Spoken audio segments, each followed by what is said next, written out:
మా ఇంటి వినాయక చవితి ఎలా జరిగిందో చూసేయండి.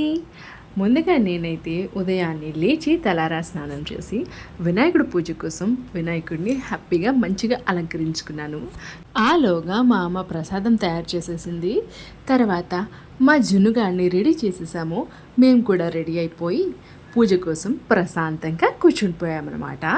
ఈ సంవత్సరం మా వినాయక చవితి అయితే చాలా హ్యాపీగా చాలా పీస్ఫుల్గా జరిగింది.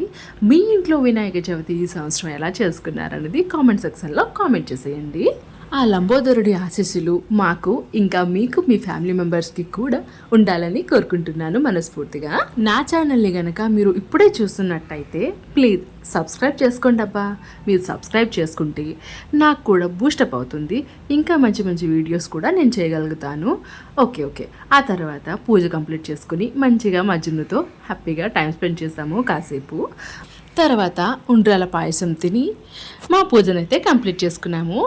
మీరు మీ ఏరియాలో ఉండ్రాల పాయసాన్ని ఏమంటారు? మేమైతే ఉండ్ల పాయసం అంటాము. మీ ఏరియాలో ఏమంటారో కామెంట్ సెక్షన్లో కామెంట్ చేసేయండి, నాకు తెలియజేసేయండి. Okay, bye.